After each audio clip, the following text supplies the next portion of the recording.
Welcome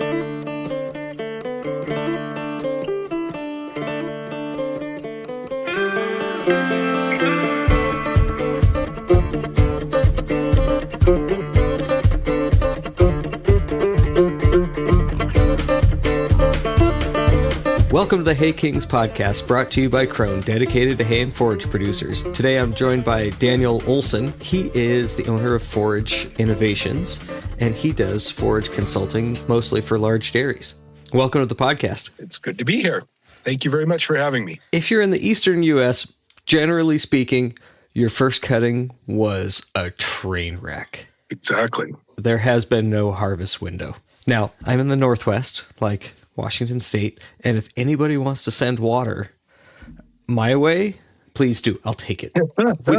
I'll trade my no rain for a month for your rain every day for a month. I would take that trade at this point. How are dairies responding to that, and what advice would you give them? Yeah, so last spring, it was a similar scenario in Wisconsin where we had first crop being made in July. Many times we destroyed hayfields because of excessive moisture. It looked like you did tillage out there when you got done with the dump carts and stuff. And so it's not unusual to have an issue somewhere in the country, but this year it's the Northeast, it's New York, it's Pennsylvania, some of the New England states there that are really struggling. And thankfully, it's still just June. So we got a lot of time left of the year to do some evaluations and figure out, okay, how are we going to get through? How are we going to fix this? So yeah, first crop was largely a wash. I mean, there's a few guys that fit some stuff in on some really narrow windows, maybe sacrificed getting their corn planted in exchange for getting their hay off.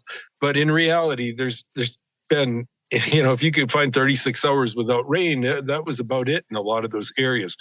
And so, yeah, you're left with a whole bunch of either feed that isn't harvested yet. It was too mature when it was harvested. It got rained on. It's too high a moisture. It's going butyric. There's just a whole bunch of issues there. And that's a struggle.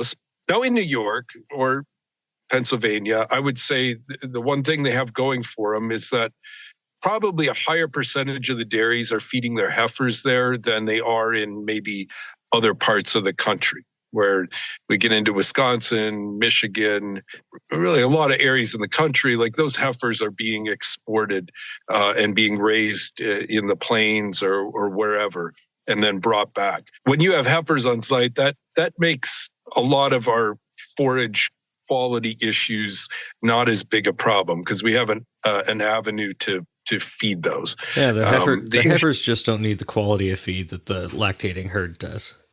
They don't. They're way more forgiving. And honestly, dairy quality feed can be a problem if you have too much of it. So the issue when you don't have heifers and you have a maturing crop in the field, you're daily growing more and more volume of something that you can feed less and less of. And when it comes down to forage planning, most all of the forage planning that I do is based around fiber. So we base it around the amount of fiber that we need per year based on rations, and then the amount of undigestible fiber that we can handle. So a dairy cow has a maximum and a minimum amount of fiber that they need, both to be healthy and to produce milk. And they have a maximum and a minimum amount of undigestible fiber that they need to maintain a rumen mat and a healthy rumen, but also to produce milk. If that number gets too high, you're going to lose production. The problem in these overly mature feeds is that it drastically decreases the amount of that you can fit into a ration without pushing over that fiber level. So there's a couple things. I mean, one, we can say, well, if the weather straightens out from here to the rest of the year, we're going to be more aggressive in our harvest schedules. We're going to try to, maybe tighten those windows, 26 days, 28 days. Exactly. We're going to take 3-4 days off that harvest window. I know it's going to, our harvest costs are going to be more per ton of dry matter, but it gives us a product that maybe we can use to offset quality and blend in. That has that higher fiber digestibility. Exactly. A smaller fiber pool with more digestibility. That's what you're managing by tightening up those harvest windows, right? Is that fiber digestibility component. Exactly. So there's really, it's an exponential curve because there's two things as a plant matures. It gets more fiber by volume, and the digestibility of that fiber declines. And so the undigestible portion is expanding rapidly as a plant matures, for the undigestible portion of the dry matter. So by harvesting more immature, not only do we have less overall fiber, but the digestibility of that fiber is generally better. And so we're managing that undigestible fiber pool, and we're trying to pull that down. So we can do that. First and foremost, we can do that through more aggressive harvest schedules. So we're going to try to be, very proactive. Like maybe when you would say, well, on a normal schedule is going to be 28, 30 days. We're going to be, 24, 26, whatever that number is. We're going to slide that back, and we're going to be okay with harvesting less than a ton of dry matter, maybe per cutting, if it meets our quality goals. Because we're looking at our forage as a whole, not as a cutting by cutting. We're looking at the whole year, and we're trying to find something to offset some of that really poor feed that we made. The secondary thing is we're going to look at opportunities to grow species that allow us to grow some really digestible feed yet. And there's going to be some windows, like if we have wheat that's coming off or other small grains, or maybe you're in an area with some vegetables. Maybe we had corn that didn't get planted and we have some prevent plant acres. Like there's still an opportunity to grow species of annuals that could grow some really high digestible fiber dairy quality feed yet this year. And you're talking more warm season grasses at this point. Right now, yes, that would be warm season grasses. So BMR sorghum sudan, BMR millet, and of course we're strictly looking at brown midrib type species. So anything like that could work. And then as we move into later summer, August, then we can start switching to cool season things. Now, specifically, we're still talking about the Northeast here, but a rule of thumb when we look at cool season mixes like oats or annual ryegrass or barley or things like that, I like to look at that like 40 to 45 days before our first frost is kind of when we're thinking about planting that. And that's universal pretty much over the whole country. But if your first frost date is October 1st, we're going to be looking at planting that the 15th to 20th of August. And the goal there is to have a crop that is maturing as the days are cooling down. So we don't have excessive GDU accumulation that drives it to go reproductive early. So fall small grains are amazing feed. They look way different on a feed test than like a spring planted small grain does. And that's largely because of the weather around that, where if you spring plant a small grain, the days are getting hotter and longer as that is getting closer to going reproductive. And that drives those fiber levels higher. In the fall, the days are getting cooler and shorter, and the plant builds sugars instead of fiber. And so the digestibility of the fiber is really good, and you have a lot smaller fiber pool. And so we can utilize those kind of products to offset some of this really bad digestibility first crop that we made. Looking to make a lighter footprint across your fields? Run Krone rakes. Available in working widths from 12.3 to 15.1 for single rakes and 18.8 all the way up to 62.4 feet in the twin and four rotor versions. Choose from multiple sizes and configurations to sweep across your field, gently lifting the crop into clean and boxy windrows. Ideal for the hungriest baler or chopper. Learn more at www.krone-northamerica.com. That's a very logical process, right? You have a whole bunch of first crop that's going to be low quality. And when we're talking about low quality, we're talking about a higher fraction of undigestible fiber that's just not worth anything. Like as we think about lignin, there's a little bit of function that lignin performs in a cow's rumen, but not much, Other than that, it's completely useless, right? So as we're thinking about balancing that out, you have to have some low lignin, high fiber digestibility material. Where does protein and sugars balance out in that? Yeah, so I mean, there certainly is a need for protein, or at least from amino acids in a diet, and sugars play into that. At least in a fermentation process. If not in a rumen. Yeah, because the rumen bacteria take both protein and sugars as inputs into that fiber digestion. Yeah, and there is something to be said for that. When I'm doing forage planning, I don't do much work around protein. I just feel like, for the most part, protein is an easier thing to purchase, to balance, to transport. I can work around a low protein forage as long as it's high in digestible fiber. I can work around a low starch product, corn silage, or low. If you're in the Southwest, like, starch is really expensive. But for the most part, I can work around a low starch forage as long as the digestibility is good. I'm not as worried about that as I am about the fiber quality and the digestibility. But that being said, there certainly is value there. And if you are looking at higher forage diets, well, then, yeah, one of the ways to do that is less purchased protein needs. But I don't get too excited about that in my forage planning, just because it's somewhere farther down on the list of things that I can't replace. Now, there are certainly good fiber sources when it comes to byproducts on the market. And depending where you are in the country, those are going to be different. And sometimes they're just not cost effective. But from a feed quality standpoint, things like soy hulls or gluten or beet pulp, citrus pulp, like, there's digestible fiber options out there. And if you're in South Dakota, you might be able to buy some byproducts cheaper than you can buy corn silage per ton of dry matter. And so there's a place for that. In New York, it's hard. I mean, getting to the Northeast, like, nothing is actually growing there. It's a forage-based diet, yeah. It really is. And that's really the struggle that those guys are going to have, right? It's historically, they're probably feeding higher forage diets than anywhere in the country.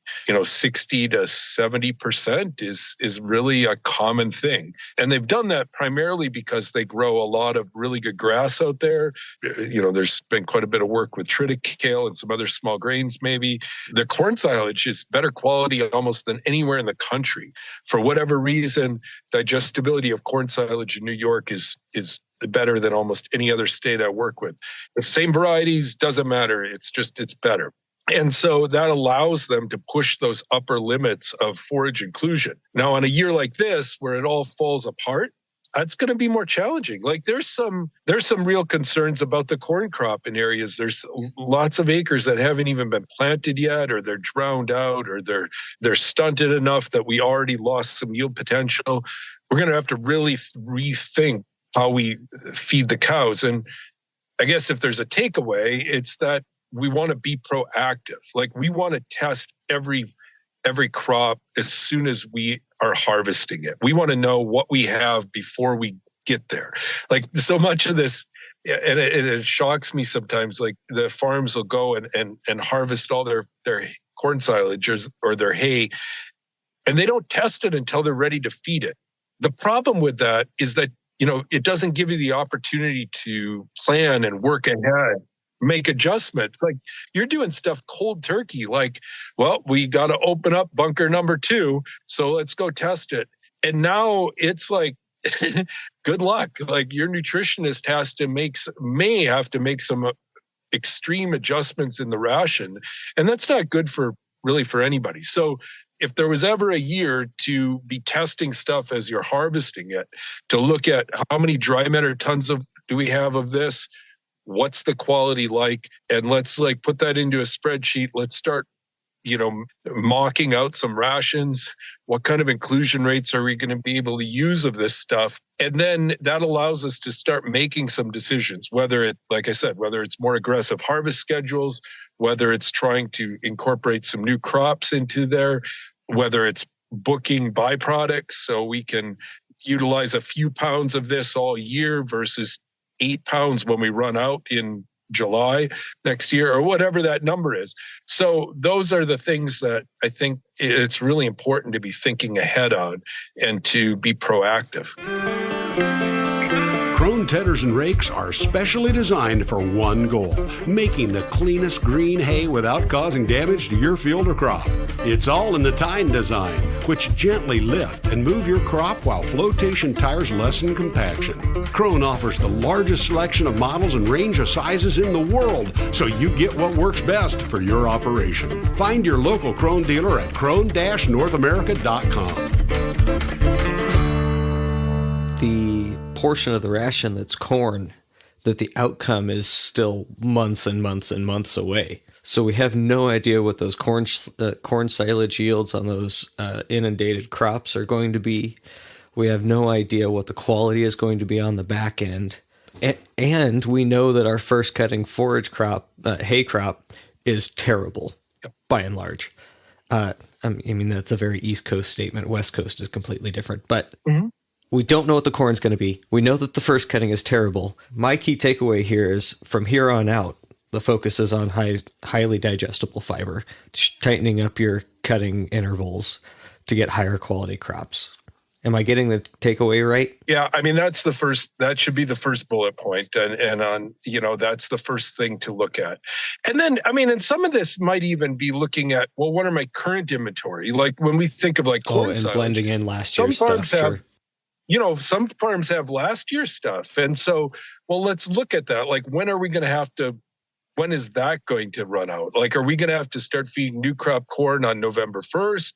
Or do we have enough to get us till February? Can we ease that in and stretch some things? So yeah, looking at just cataloging our current inventory, our quality, taking assessment of what our first crop looks like. And then thinking about, well, how aggressive do we need to be the rest of the year to give us some product that we can actually use to offset some of that junk that we made already. When it comes to corn silage, I mean, in reality, we're thinking about 15, 16, 18 months from now, like when we're running out of 2025 corn silage, like that might be the real crisis point. I've seen nutritionists and farms that get into this inventory issue where we're robbing Peter to pay Paul. Like, well, we don't have, our alfalfa is really bad this year. Our quality's bad. We're going to feed some more corn silage because the digestibility of that's good. And we'll buy in some soybean meal. Okay. And that works as long as you have enough corn silage, right? But all of a sudden it's August 2026. And we're running out of corn silage. So that's a problem. So now if we think far enough ahead, well, maybe there's a crop we can grow this fall, this winter, that we can harvest next May and use it to stretch that corn silage, or to next summer even. Like there's lots of opportunities, but we have to be thinking 15 months out and on some of this. And we just can't, we can't rob Peter to pay Paul when it comes to this long term. What's the hard conversation that you're having with producers right now? The hard conversation is, there's a couple things. One, how damaged are these fields? Like, the problem is I can talk about more aggressive harvest schedules. I can talk about this and that. We haven't broke out of this wet cycle yet. Like it hasn't ended. It's still raining every 2 or 3 days in a lot of these places. So nothing has really changed. And until we feel like we've actually broke out of that cycle, we can make plans. But 3 weeks from now, we might be having this discussion again. Like it's really hard to make plans when you keep having to tear it up and start over. And I did this last year in Wisconsin, where we started off, we usually start our crop planning, like I like to start it like in August for the following year. So that gives us a really good grasp. At that point, we kind of start knowing like what our corn silage crop is going to be like. We could start thinking about, do we need to put some small grains in after that? Like what starts setting ourselves up for the following year. And then we get to maybe February, March, we do a reassessment based on current feed inventories, things like that. Just, okay, everything good? Are we on track? What are the cows doing? Do we need to modify anything in our ration, or have we made modifications that's going to change that? And then we get, the seed gets out to those guys, they're getting ready to plant. And then all of a sudden it rains for a month and it's the 20th of May and we don't have the corn planted and the first crop is delayed and our triticale winter killed and whatever, and then you have to start modifying. And so they send their corn back for an earlier maturing corn, but then 3 weeks later, the corn still isn't planted here. And then we're like, okay, now what do we do? Now we have a problem. Yeah. Or we just had 10 inches of rain in central Minnesota and some of that corn drowned out. I had a farm this morning sent me a video, central Minnesota last night, they had a hailstorm and it took out 700 acres of his corn silage corn. And I don't know if it'll grow back or not, but there isn't any leaves on it. So it's gone. Like it's just, and so now what do we do? So if there's a hard discussion, it's that we can modify the plan. We can make a new plan.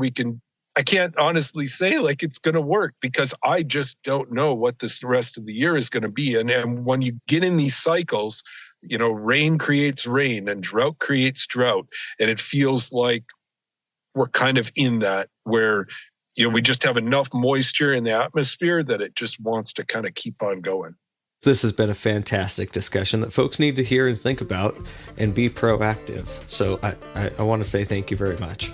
Well, thank you, John, for having me. I enjoyed it. Anytime. Special thanks to Krone for sponsoring the podcast. If you want more information or you want to see some doodads and gadgets that we have for sale, you can go to hey-kings.com. I'm also doing some news articles on there. All of these podcasts are taken and put into articles that you can go and read that dive a little bit more in depth. Take a look at those. A special thanks to Nick Palmieri at Palmieri Sound, and thank you to Jessica Palmieri for doing our social media coordination.